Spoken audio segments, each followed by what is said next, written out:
Have you ever wondered how someone could possibly guess your password or why a really popular website you use just stops working all of a sudden? Well, today we're going to look into two very different types of cyber attacks. One is all about trying to break in, and the other is about trying to shut things down completely.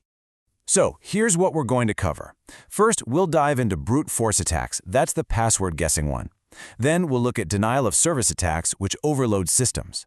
After that, we'll compare the two so you can see the key differences, and we'll finish up with how we can all stay a bit more secure. Okay, let's get started with brute force attacks. The name kinda gives it away, right? It's all about using force, just relentless, repetitive effort. The main goal here is simple: get inside a secure account by figuring out the password. So, what actually is a brute force attack? I mean, how does someone even begin to guess a password when there are millions of possibilities? A brute force attack is basically a super fast guessing game. Think about a bike padlock with 4 dials. If you forgot the combination, you'd have to try 0000, then 0001, and so on. It would take you ages. Well, a computer does the exact same thing with a password, but it can try thousands or even millions of combinations every single second until it finally hits the right one. Now, attackers can be a bit clever about this. Instead of just trying random letters and numbers, they can use something called a dictionary attack. This uses a huge list of common words and really popular passwords, things like password 123 or football. They try all of these predictable ones first, because they know that, honestly, a lot of people choose simple passwords that are easy to guess. It just makes the whole process much faster. And this is why these attacks are so dangerous. You see, once an attacker gets into your account, they can see your personal information, maybe even your bank details. And from that one account, they might be able to get even deeper into a whole network, like your schools or companies. The biggest weakness they're using really is just our habit of picking easy-to-remember passwords.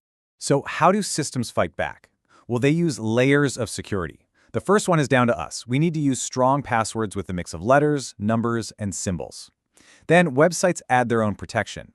They might limit you to 5 login attempts before making you wait, or they might lock your account completely if there are too many failed tries.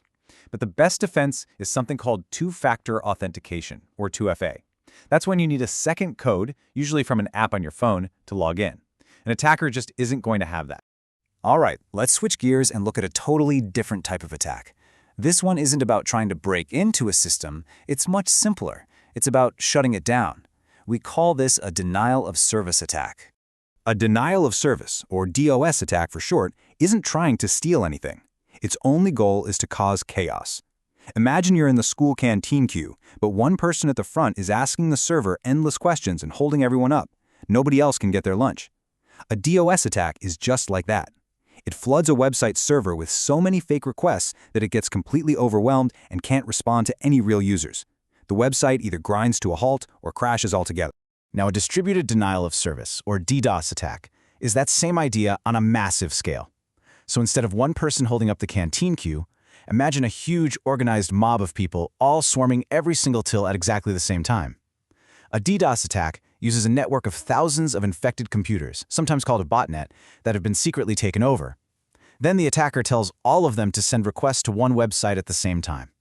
This creates an enormous flood of traffic from all over the world, which is way more powerful and much harder to stop. And the real-world impact of this can be huge.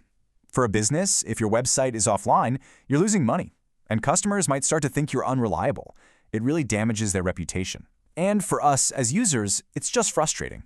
It means we're blocked from using a service we need, whether that's for gaming, homework, or online shopping.